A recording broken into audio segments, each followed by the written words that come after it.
Welcome to this episode of HCA Talks Health. I'm Zena Le Roux, and our guest for today is Imogen Russell. So she's a certified sleep consultant, and she's the founder of the Little Sleep Company. And you've got quite a lot of experience as a professional nanny, as a classroom assistant, but also as a young person's mental health advocate for the charity Mind. And you've also completed numerous mental health and child-focused training courses, including 2 qualifications towards becoming a pediatric sleep consultant. And also currently you're studying the Open College Network Level 6 Holistic Sleep Coaching course, which is the highest accreditation in this field. So that sounds fantastic. So welcome to the show, Imogen. It's really great to have you. Thanks for having me. It's lovely to be here. Yeah. So so you take a holistic sleep strategy approach, right? When it comes to supporting babies, yes, to sleep better, but you also look at supporting the family, right, to get that much needed sleep. So tell me a little bit more about why this is so important to you, right? Supporting the whole family, but also taking this holistic sleep strategy approach.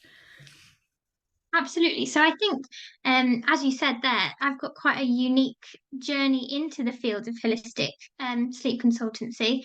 I started off my journey as a sleep trainer, or I trained initially as a sleep trainer, and as part of that course, I had to work with 16 volunteer clients, and I sort of was fascinated by the topic, and I loved that we could try and help families that were really struggling. But I kind of came to the end of that course, and it just felt like I was lacking the tools that I really wanted to provide to these families. I just kept thinking there must be something more that I can do to help these families. My tutor, she would say that, oh, it's potentially the families to blame because they're not being consistent. And I questioned that because I feel that if the family's not being consistent, that's either because my approaches weren't aligning with them, or that it just wasn't the right fit, and that there must be something more we could do. And my role as a consultant is to help fill that space. So I then went to study the holistic sleep coaching, and that is an incredible depth to the sleep kind of field. We look at a huge range of things. Quite often, sleep issues or challenges can be behavioral, but often there's an underlying kind of cause there as well, something that we just need to tweak. And more often than not, that's in the sense of wider health. So, for example, we might detect that there's some underlying allergies or intolerances or iron deficiencies, etc. So we kind of paint a much bigger picture of what's going on, whether there might be some attachment issues to a small degree, or whether we can work on things like separation anxiety. So we do look at a really broad picture of factors that can play into a disrupted sleep setup for a family. And those approaches are always prioritizing responsiveness, compassionate approaches, um, that kind of try to avoid any distress to any members of the family, which is something that I didn't feel sleep training did for those families. Yeah, wow. So it's really looking at the bigger picture, right? It's not just about one small area that you focus on. And yeah, like you said, if the family is maybe not consistent, there must be a good reason for that, right? So really being curious about, okay, but what's going on for them, and what are all the different possibilities that might make it challenging for them? I think that's such an important way to look at it, right? So what difference have you seen that this could make when families are getting good, proper, nourishing sleep? You know, I mean, obviously there are some obvious ones, but what are some of the aspects that maybe we're not familiar with? How could this be impacting Yeah, families? well, it's really broad the impact sleep, or more importantly, poor sleep, has on families. I mean, we've got the basics, emotional, physical health, but actually things like relationships, Mhm. um, financial well-being and social networks really suffer from lack of sleep. Um, it has a really detrimental impact. One of the core kind of aspects of my business is working with other businesses to kind of integrate well-being packages to parents that have returned to work and that are struggling with sleep. And through some research that some of my student project team worked on as their master's project, was researching this. They conducted some studies recently and found some really shocking statistics to do with the impact, particularly on women, upon their financial well-being following the birth of their children Mm. as a result of extreme sleep challenges. Um, we know that women with sleep deprivation, if we can improve that sleep amount by 1 hour, their workplace prospects increase by 4%. So it's quite dramatic, really. The kind of impact that can have. Yeah, wow. And you mentioned social networks as well. So, you know, when we're tired, we tend to kind of isolate ourselves, right? While we actually really need the village to help us to raise a kid, right? So reaching out to people around Absolutely. us could make such a big difference. Um, so Yeah. I read on your website you mentioned that typically when you know you're a new parent that you can expect about you know hour and a half average minutes of sleep lost per night, right, when you're when you're a new parent. So I actually expected it to be more than that. Is it just me, or if I'm looking at all the exhausted new parents around me, it feels like it should be more than that. Yeah, I think it's really difficult. Obviously, that's just one study, and that's what they found in their population. And I always try and rely upon science-backed statistics to kind of discuss these things. But yeah, I mean, I think there's a huge variation, and it does totally depend on the families, and also the individuals. You know, some people are much lighter sleepers as parents just in general, so they're disrupted much more frequently. There Mm. is some interesting research about kind of co-sleeping and breastfeeding, and how potentially those parents experience less sleep deprivation because they're maybe more likely to be asleep whilst their child might latch on and feed, as opposed to getting up out of bed and going to the other room Yeah. to make a bottle, etc. But that's not necessarily the story for everyone. So I think it's interesting that obviously the parenting choices and the kind of circumstances um, around the way the child's fed might all play into that kind of sleep deprivation. That's not to say anyways better or worse, and obviously safe sleep is the kind of the priority. Mm. um we've got to kind of always make sure that we're focused on avoiding SIDS, which is sudden infant death syndrome. This is quite becoming more and more rare, which is really good news. But obviously, prioritizing safe sleep is really important. I think um, it's a scary concept, obviously, and the Mm. thought of an infant unexpectedly and unexplained um, death. But the case numbers were only about 168 in 2020, so it is really positive to see those Mm. in the UK. That was so it's really positive to see those lowering. But some of the core kind of aspects that um, I think the UK have is always on their backs in a clear-cut space, um, which kind of um, summarizes the kind of values that this charity, the Lullaby Trust, kind of promote. And they have a lot of really helpful resources for parents around that, um, which are good to explore. Oh, lovely. Yeah, no, I'll definitely look into that.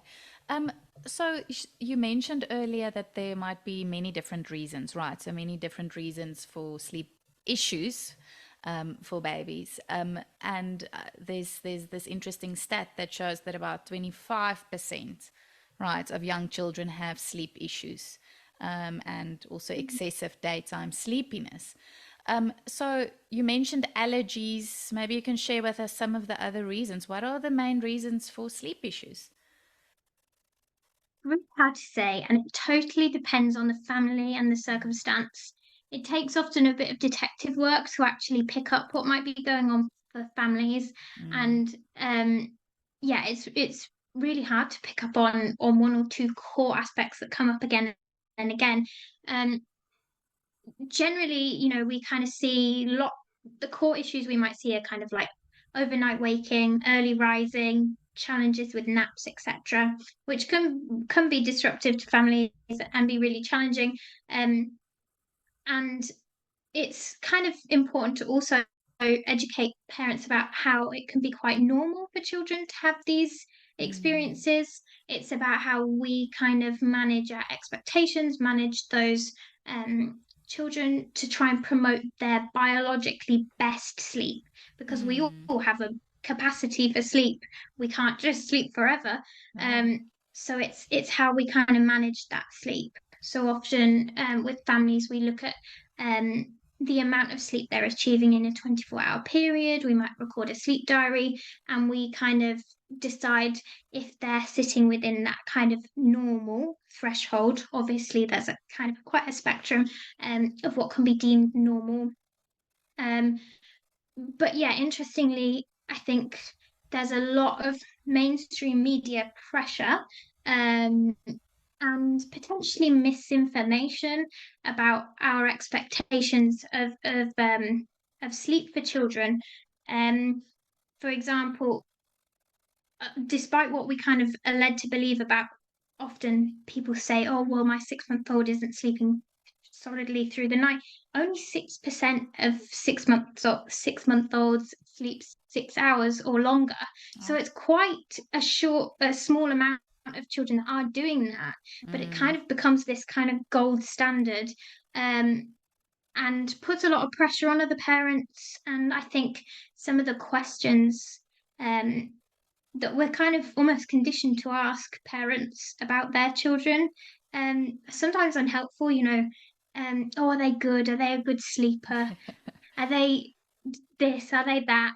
Are they yeah. too fussy? Yeah. So I think those kinds of questions that we kind of ask almost reinforce that societal pressure on parents to kind of Mm, fix things, I guess, mm, and apply that kind of oh, they should be doing this at this stage. Whereas we're kind of a bit more relaxed in other areas of their development, I suppose. Um, so it is quite interesting, that kind of narrative that's underlying sleep, um, and where people are getting their sources of information and communication about sleep from. mm, Um, Again, as I said, there's about 80% of 6 to 12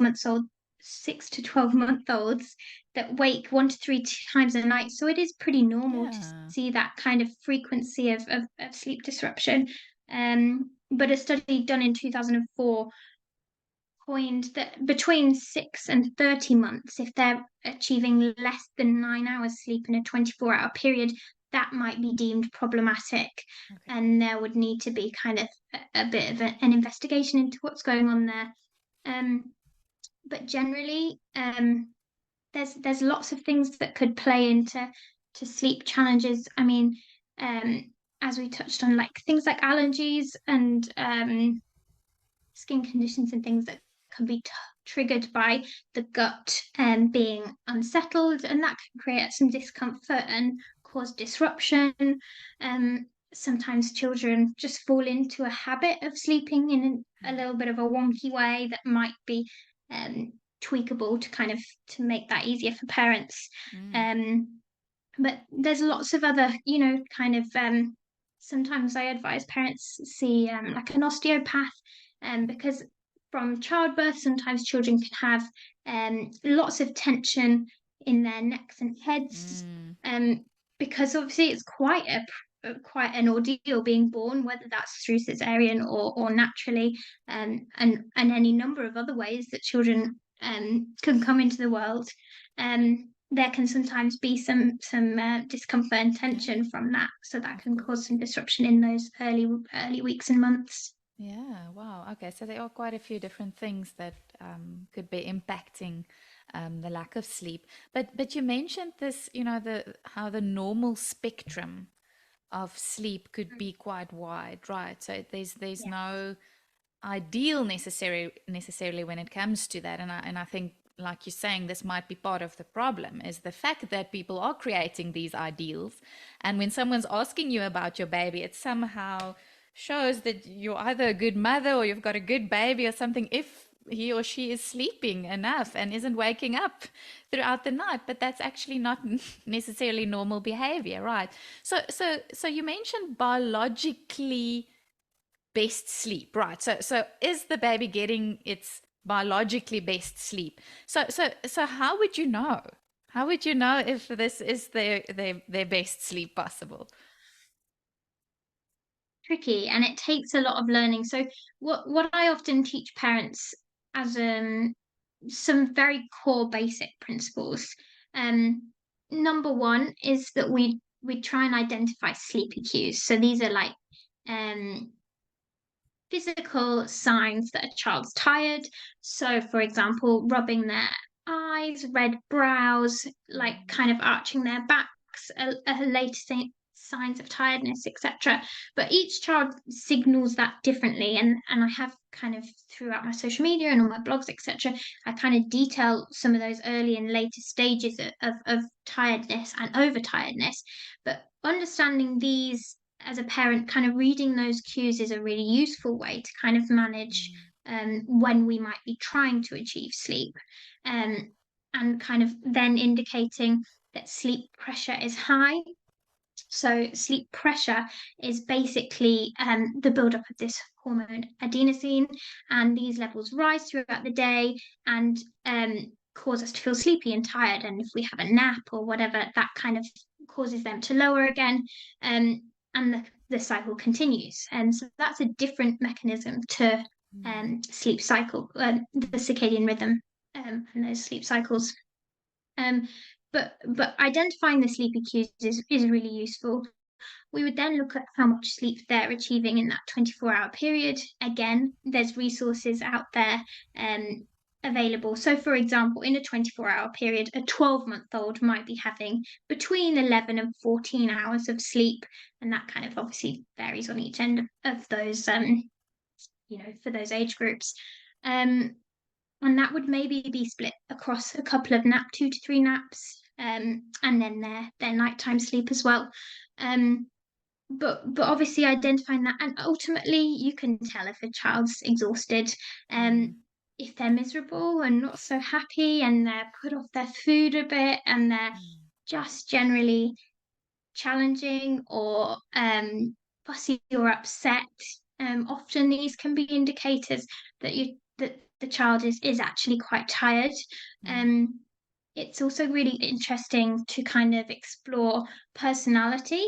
I do this a lot with parents because what we can sometimes see is that child's personality impacts their sleep massively. So, for example, we might have some children that are really FOMO babies and they just do not want to miss out on all the fun. oh, So that kind of plays into their kind of social nature, and we can then obviously remove some of that social stimulation at sleep times, or mm, particularly nap times. We would maybe avoid that. But there's this concept called the orchid and the dandelion, which basically mm, refers to kind of high and low needs mm, children.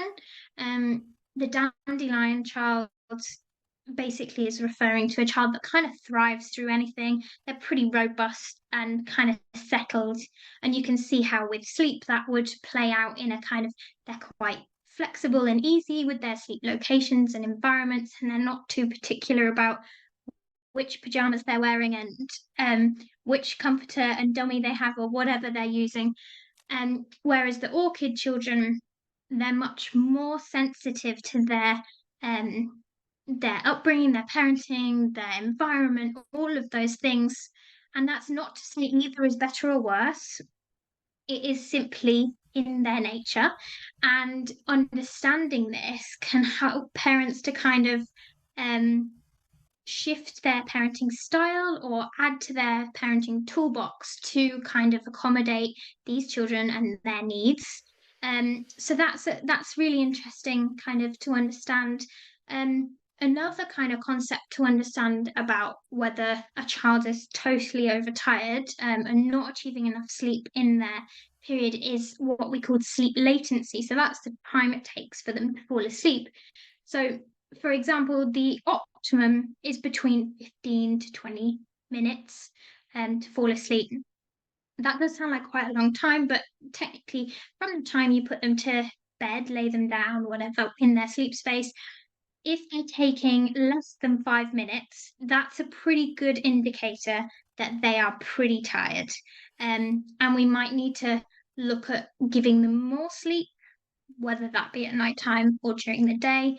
Um, and any longer than 25 minutes, this can also be problematic, that potentially they're not tired enough, or that there's another sleep issue of some description going on there. So it kind of looking at that window of 5 to 25 minutes, you kind of want to be somewhere in the middle to kind of hit that sweet spot. Mm. Um, because yeah, any less than 5 minutes, as I say, is sometimes a little bit of a signal to parents, and that's kind of a nice, easy, clear one for them just to pick up on straight away and then make Yeah. those adjustments. But obviously, that kind of varies child to child based on their activity levels and energies, etc. Mm. So everyone's very unique, and so Yeah. it takes some exploring. Yeah, no, it's quite interesting now that you're mentioning about the different personality types. So Yeah. I'm curious, would you say that, kids are born with that specific personality type, or is it also a bit, because I often see that kids kind of feed off the energy from mom, right? So what are your thoughts around that? Is it kind of Yeah. inborn? I think there's both, and personality is very flexible. You know, we all shift and we all evolve, um, and we grow in and out of phases. You know, for example, we see children potentially go through a period of separation anxiety, Mm. and this does happen naturally at certain developmental stages when they're kind of beginning to understand things like object permanence, etc. But yeah, personality is a really fascinating topic. Mm. Um, and not one that you'd kind of immediately think of when it comes to sleep, but definitely I think it's an interesting area to kind of explore whether that develops, or just is completely innate from birth. But it's a huge Mm. debate in the Mm. scientific world. Yeah. But I think there's a bit of both that goes on there. Yeah, no. Um, yeah, and you've been mentioning these so the sleep cues, right? To be on the lookout for like the arching of the back or the red eyes, etc. And are these typically the things that parents need to look out for, especially when it comes to a newborn baby, because we know that a newborn baby doesn't have a circadian rhythm, right? Or a body clock. So their Yeah. sleep is not driven by these markers or markers such as light and feeding schedules even. So are these Yeah. typically the markers that we use with newborn babies, the sleep cues? What would you recommend there? Throughout any age is very good at micromanaging sleep and the stages of sleep that we're in. Um, so, for example, with a child or an adult that's really, really overtired, they'll kind of jump some of their mature sleep cycle Mm. into a deeper phase of sleep, in order for their body to do all the restoring and the repairing that it really needs to do. With babies, their sleep cycle is immature, we call it, so it doesn't have the kind of four distinct phases that a mature sleep cycle has. A newborn sleep cycle is about 20 to 50 minutes, so it can be again vary child to child, but it's quite different to a mature cycle. And yeah, so they kind of sleep obviously and awake as their body kind of needs to. There's not particularly kind of environmental triggers that really impact them. They might be startled, awake, whatever. But generally, feeding and comfort are their kind of major players in their sleep and wake. Um, we kind of call sometimes refer to this period from birth to kind of 4 months as the fourth trimester. So what Mm. this refers to is there's a concept that basically children or newborn babies, it would be great if they could be in utero for an extra term, really. Um, but obviously they grow so big, and the female human body only has the capacity to give birth to a certain size, Yeah. and so these babies are forced to be born prematurely, Oh. um, in the kind of terminology. So this is why we kind of see them. They grow rapidly, their brains develop massively, they're very sleepy and kind of not disengaged, but kind of in their own little bubble for quite some time as they Mm. kind of grow through this kind of first 3 months. And so this is often why these we call them the five S's are really useful to soothe newborn babies. So that means that's side or stomach, shush, sway, suck, and swaddle. And those techniques can be really useful to soothing newborn babies because they stimulate that womb-like environment, which is really comforting to those babies. Mm. Beyond this, we kind of use maybe slightly different techniques, etc. Um, but things like white noise, etc., are really, really useful Mm. in those early days and beyond, because we kind of recreating a safe, warm, womb-like environment for these babies. Oh, I wasn't aware of that. So yeah, almost like a fourth trimester. That's quite Yeah, fascinating. exactly. Yeah. So this then changes when they get closer to the 4 month mark, right? Because then they do start to develop a bit of a circadian rhythm, right? So Yeah. how should parents change their approach when they get closer to the 4 month mark? So Um, I'll just kind of preface. So obviously, I mentioned about the sleep pressure. That's one driving mechanism, and then obviously there's the internal body clock, and that kind of matures and kicks in around the 4 month mark. Um, when basically light, feeding, activity levels all kind of create this kind of cycle in the body that it goes through to release hormones at certain times, to feel cues for hunger, for sleep pressure to build, for things like melatonin to be released, and cortisol in the mornings. So cortisol is a stress hormone. People think, oh goodness, surely that's not good. But it's actually an alerting hormone. So we need that to kind of wake us up Mm. and kind of keep us alert, really. Um, so at the 4 month mark, changes that parents need to make because they can introduce these from the very beginning. But things like exposure to daylight, calming bedtime routines, really marking the kind of close of the day. For example, really lowering the lights about an hour or so before bedtime, obviously limiting screens in those very early days. It's unlikely that those babies are watching screens anyway, but it does have a big impact.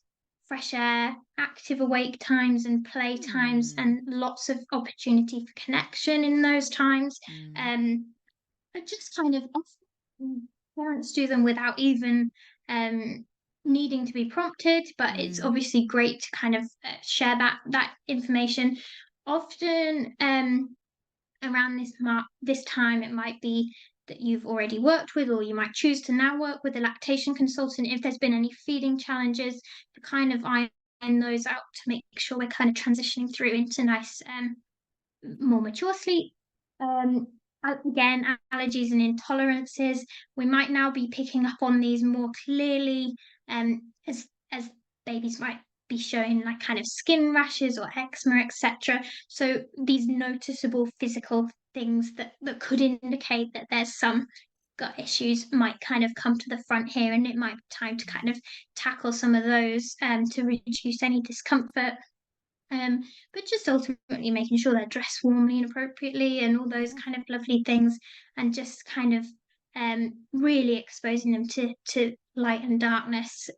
That can happen as early as birth, because that can really help to kind of develop that circadian rhythm um, Yeah. So it's as they kind move of into more or that less the age. same things that we as adults, Yeah, would also do to improve our own sleep, absolutely. right? Yeah.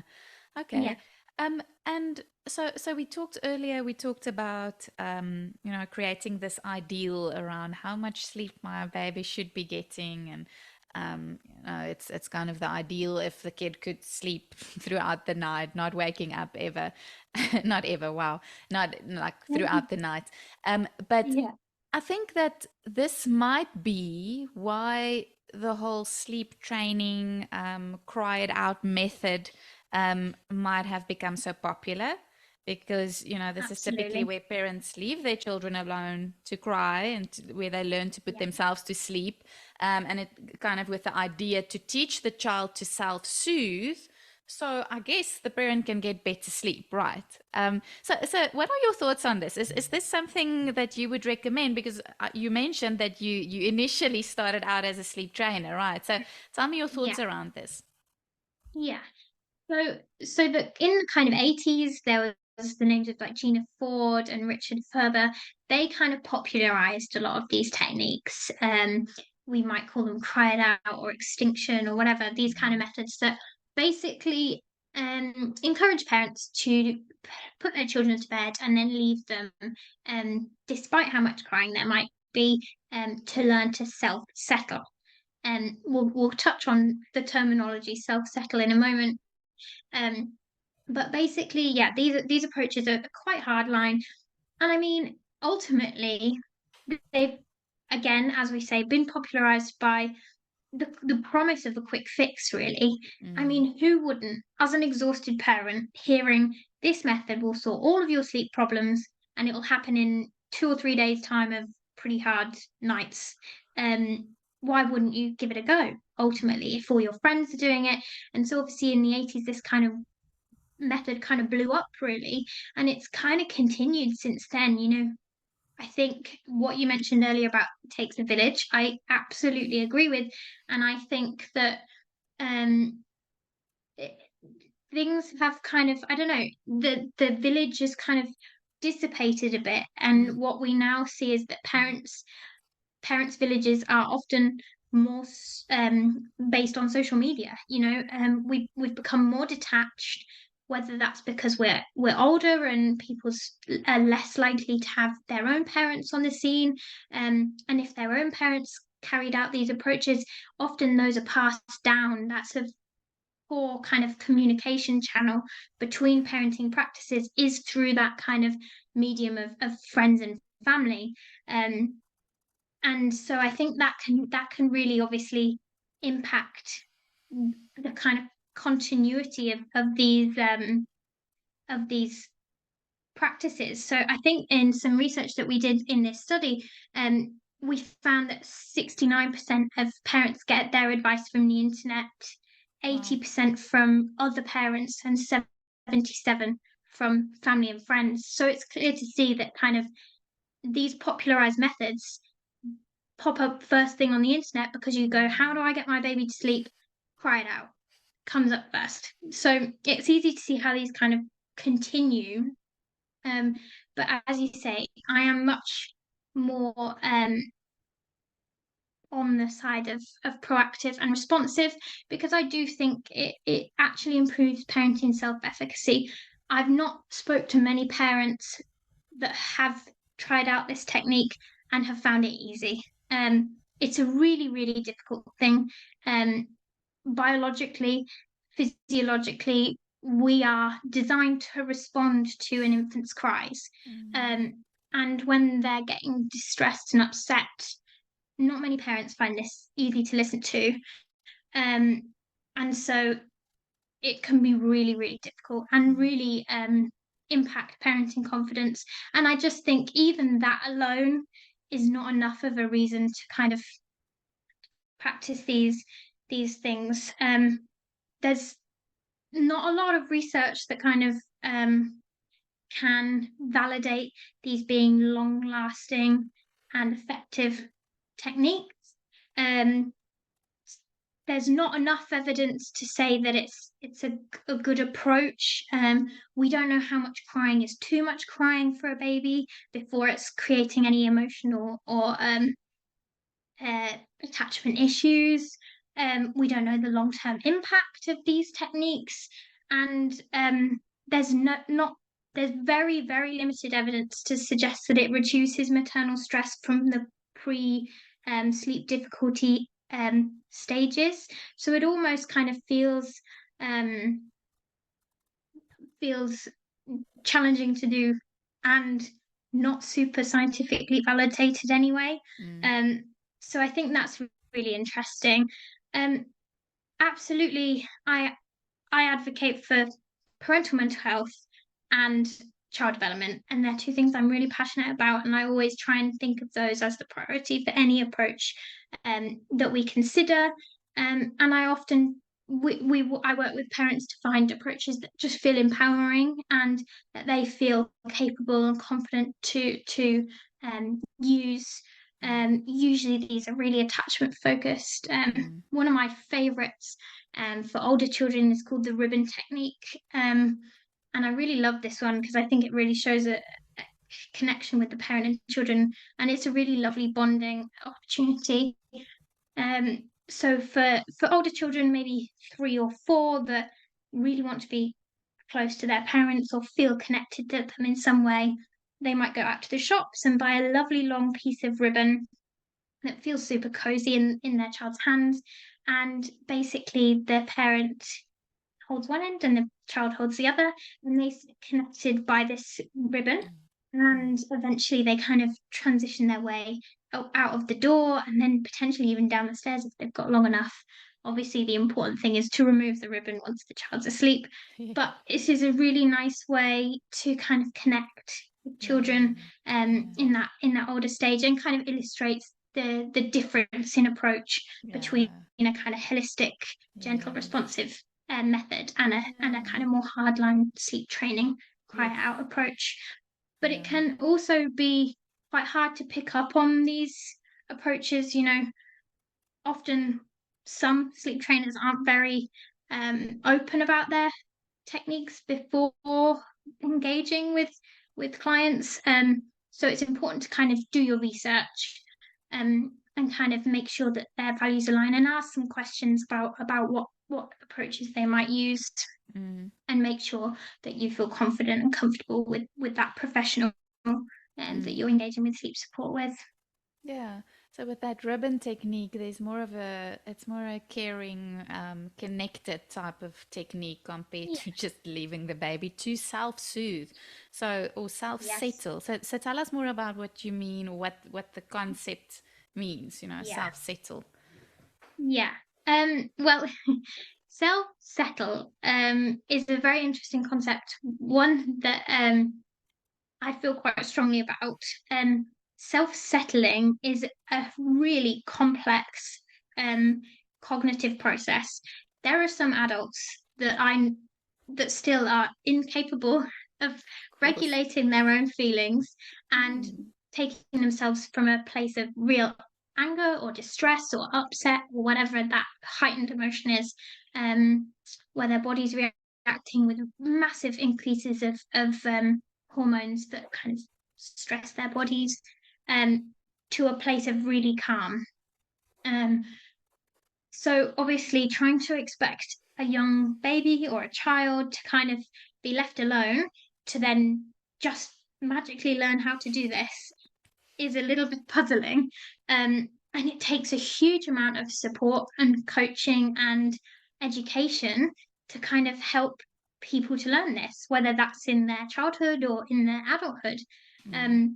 So when we think about babies and young children, what they require is what we call co-regulation. Yeah. So co-regulation is where together the parent and the child become settled and calm as their parent kind of supports them and coaches them. So for babies, this would be comfort, rocking, swaying, shushing, giving them the kind of um, physical tools to calm them Mm. um, to the best of their ability. And I would always encourage that because my one golden tip that I give to all parents is that we can't force sleep, but we can enable calm.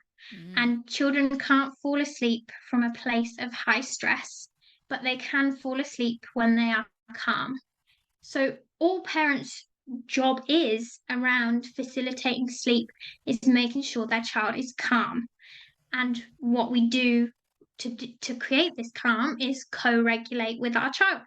So we would be, you know, doing all those lovely things. If it's a newborn, those 5 S's in the kind of infancy period, Mm. um, things like white noise or a special bedtime song or the lovely calming bath time bedtime routine, whatever those kind of things are that kind of slow down those big busy days and bring us to a place of relaxation. Um, Obviously, when we're kind of heightened and stressed and crying, we need to layer in more of these tools. Um, and we might call that kind of habit stacking, kind of integrating more and more tools um, to kind of calm that situation. And as children experience this, this happens quicker. Um, so in older children, we can kind of coach them that writing down their worries or taking big deep breaths can be helpful. Mm. And interestingly, with parents, if you take big, slow exhales, um, children naturally kind of pick up on this subliminally, and they also can learn to calm their breathing as well. Mm. So it takes a lot of self-regulation as an adult to kind of to support children to do this, and a lot of patience. It's not always easy. Mm. Um, but yeah, self-soothing is a really complex, not really not really something we can expect children to do. No. Um, so obviously co-regulation is key, and ultimately that calm, creating that calm is Yeah. what we need to do Yeah. um, to Yeah, reduce how can we, distress. I mean, how can you're so right. How can we expect a 1-year-old to soothe themselves Hmm. when, like you said, many adults, these, even though you might have brilliant self-regulation techniques to support you at times, we can't always call upon our own self-regulation skills. Sometimes we need someone, right, to hold us or Yes, to just talk things through. And I know there's some absolutely. research on loneliness, right? So if it could be just as detrimental for our health as smoking or something like that, because if we don't have people supporting us, then it's kind of scary, right? So it impacts the system in quite a Absolutely. big way. And now, as adults who can't always do that ourselves, we expect the poor little babies to do that. So I, Mhm. I get your, Yeah. your thinking around this. So one thing that I'm curious about, so you mentioned that instead of, we can't force sleep, but we can enable calm. I love that. Yeah. So what's happening when the child does fall asleep, when they're crying themselves to sleep, right? When with something like sleep training, how does that work then? Because obviously they're not in a calm space. So the terminology that has been discussed in research papers is learnt helplessness. So Mm. what this means is that the children kind of come to a point where they've cried so much, sometimes to the point where they've made themselves sick, which is very distressing for parents and babies. Um, and they just basically shut down and they stop calling out for help. Um, Obviously it's really difficult to kind of um research this area, so it's not something that's ethical to do, and obviously it's kind of often self-report kind of things and then scientific kind of exploration of this. But yeah, the terminology is learnt helplessness, and it's basically that children just stop calling for help because they know it's not going to come. And that in itself, just even hearing that is quite distressing for Yeah. us as Wow. adults. So Mm. obviously for children, we don't know the impact that that's having on them. Mm. But I can imagine that in that stage of development, that it could have quite a huge impact on the rest of their lives when they've Absolutely. learned to Yeah. soothe through numbing themselves to a certain degree, Yeah. right? Yeah. Yeah. Absolutely. Yeah, it's quite difficult to say the impact that has upon attachment, etc. But we Mm. can potentially imagine how that might impact moving Mm. forward into there. childhood and adulthood later on. Yeah. Okay.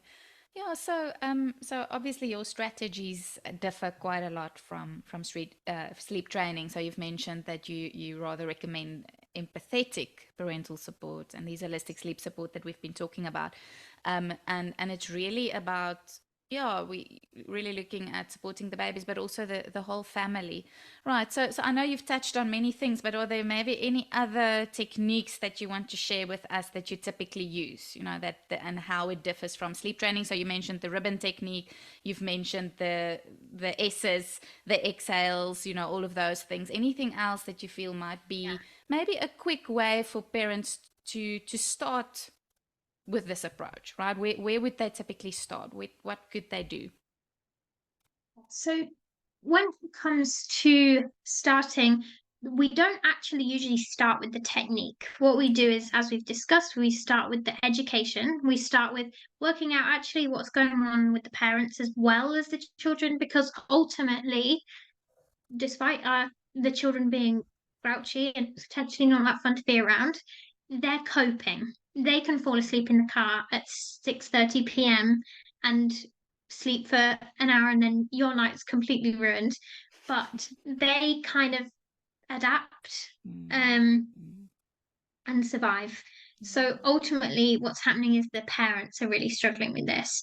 So we kind of need to look at what's going on there, what we can kind of do to bolster the parents, to kind of give them support ultimately, because that's what's potentially lacking. See what level of crisis they're kind of at, and kind of assess how quickly we need to kind of fix this before it's going mm, to become a real impact upon mm, family mental health. Usually, by the time they've sought support, they're quite far down this road. mm, Um, I know that 80% of parents in the study we recently did hadn't ever heard of an holistic sleep coach. So obviously they might have heard of sleep training approaches and gone, "Oh my gosh, that is not for me. I mm, can't do that." So they suffer on and suffer on. Um, and so yeah, usually by the time they get to people like myself, they're kind of down this crisis route. So we would first of all start with helping the parents tackling the quick wins, what we can do to set the ball rolling, to see some quick shifts in mm, sleep and kind of change things up a little bit. Then we kind of obviously we'd assess the sleep diary, look at sleep needs, maybe make tweaks to naps and daytime sleep, and then again to nighttime sleep to kind of optimize this. Then we're obviously looking at kind of where the issues lie. Um, as I said, obviously the kind of co-regulation is a core piece for kind of gentle, responsive methods. So often the parents are just there to soothe the children to a state of calm or to a state of sleep, depending on how kind of extreme things are for them. Um, and yeah, then we kind of would maybe integrate some more in-depth things. So maybe we'd be then exploring those kind of personality, allergy, um, physiological discomfort, etc., exploring those further, then integrating some techniques. Um, there's loads of techniques, and it does just kind of depend on support. um, Mm, on the kind of family and what they're looking for, really. Um, I am hopefully in the next couple of weeks actually releasing a guide for parents. We've split this up into age groups, so all the kind of age appropriate techniques are split into those separate guides. Um, but you can find as as much information on the internet as you like, across lots of holistic coaches, social medias and things. There's loads of tips if that's just what you kind of need. But again, if you need some more kind of in-depth stuff, working with a consultant's a great way to do this, because obviously then those tools are tailored to your of specific course. needs and wants. But yeah, eventually, obviously with a holistic approach, it's a much more kind of steady, slow process. Um, because by nature we're going gently at the child's pace. We're not rushing them so that they become Mm, distressed. mm, Um, so obviously these stages are very incremental to kind of build their independence in a way that they're comfortable with. mm. Yeah, but I like that because it's an individual approach, right? Or a family's individual Absolutely. needs, compared to a one size fits all or a copy paste type of Yes. solution. It never Yeah. works, right? We need to Absolutely. look Yeah. at the family sitting in front of us, and also it's slow and steady, and I like that you don't force Yeah. anything. We're not No. forcing the baby to sleep. It's really about respecting Yeah. where the baby's at, and how to slowly but surely support them, right, in a Yeah. caring and a compassionate way. So what are the options? How do you offer support to families? Is it typically one-on-one consultations? Do you also do it online, or do they need to see you in person? How does it work? So the support I offer will eventually be these guides, which will be hopefully live launched by the end of next week or so. Um, but we're just kind of working through those, trying to get them perfect for families. So there's online resources available, and then, as we say, one to one. So I have kind of tiered support really based on what the family might want, whether it's just a 1 hour call, all the way through to a month of support, um, and it's all virtual, so I can work with families from anywhere, at any time with any needs, because we're all pretty well connected nowadays. Mm, Um, so yeah, we kind of work with families on that kind of um, resource level, so they can do it independently at their own pace and have all the tools and learning, and then also on that one-to-one basis. And as I mentioned earlier, besides this, work with businesses to kind of integrate that into a workplace. So it may well be worth speaking to your employer, because sometimes they then fund the sleep support on a one-to-one basis to kind of obviously help parents in that return to work sense, which can be a really lovely way to do it. Um, and also sometimes deliver through schools, etc. But obviously that's mm, much more local, mm. workshops, etc. Oh, But we're really trying to kind of expand this offer, because I think it's really important for it to be accessible to families. yeah. Um, 'Cause it's And it's just so needed. so It's so needed. impactful. Yeah. Mm. So is there anything else that maybe you want to leave our listeners with? You know, if maybe there's a new parent listening to us today, any maybe words of hope or encouragement that you want to share before we end off? Yeah. Yeah. Sleep is tricky. It really is. And it can look wonky and funky at lots of different stages. Child development is incredible and really challenging. And it can be totally exhausting for some parents. But I think knowing that there is support there, Mm, from people that would really love to kind of help and encourage those parents to give them the confidence they need, to fill their kind of sleep toolbox, mm. because it's super tricky. Oh yeah. Being sleep deprived, Yeah. So you super tricky. don't have to be alone in all of this, right? Yeah, Yeah. absolutely. Yeah, Mm. So thanks so much, absolutely. Imogen. I think, like I said, your work is so important, so much. It's really needed, and I think it's giving lots of parents out there new hope.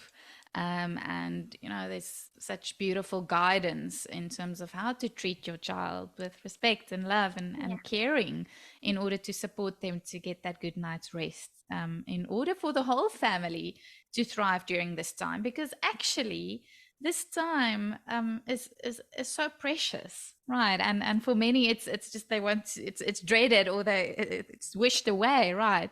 So I think these solutions that you are creating, I mean, it's not a magic quick fix, not at all, but in the long run it also helps parents to make the most of this very precious time.